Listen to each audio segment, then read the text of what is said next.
హల్లెలూయా.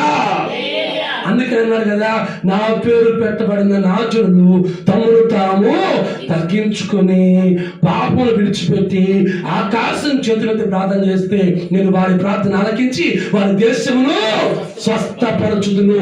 ఎందుకంటే వాళ్ళు నా జనులు, నా జనులకు నేను తోడై ఉంటాను. ఆయన తోడుగా ఉండాలంటే మనం ఎప్పుడు కూడా ఆయన కుమార్తెలుగా, ఆయన కుమారులుగా ఉన్నప్పుడు నా జనులని అబ్రాహాము పేరు పెట్టాడు.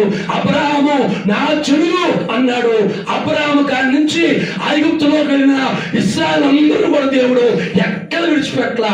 ఎందుకు విడిచిపెట్టలేదంటే ఐగుప్తు చెరలో కూడా గుర్తు చేసుకున్నాడు. వాళ్ళ బాధలు, వాళ్ళ కష్టాలు, వాళ్ళ శ్రమలు ఎందుకు జ్ఞాపకం చేసుకున్నాడంటే అబ్రాహాము మాట ఇచ్చాడు.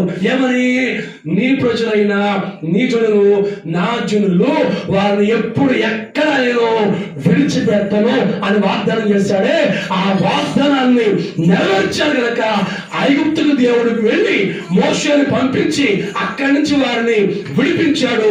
ఎందుకంటే వాళ్ళు నా జనులని దేవుడు ఎర్ర సముద్రం దాటించి ఆ అరణ్యంలో 40 సంవత్సరాలు వారికి ఆహారం ఇచ్చి, వస్త్రాలు ఇచ్చి, వారికి అగ్గినిచ్చి, నీడిచ్చి, పోషించి వారు నడిపించాడు.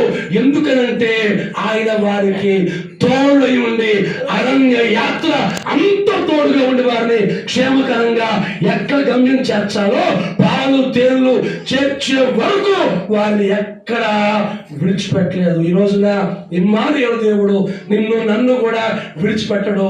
ఆ ఇమ్మానుయేలుగా మనకు తోడుగా ఉండి ఇదిగో మరలా క్రిస్మస్ వరకు కూడా మన కుటుంబాలకి, మన బిడ్డలకి, మన ఇంటికి, సమస్తానికి ఆయన కంచిగా ఉండి తోడుగా ఉండి మనల్ని నడిపించునుగాక.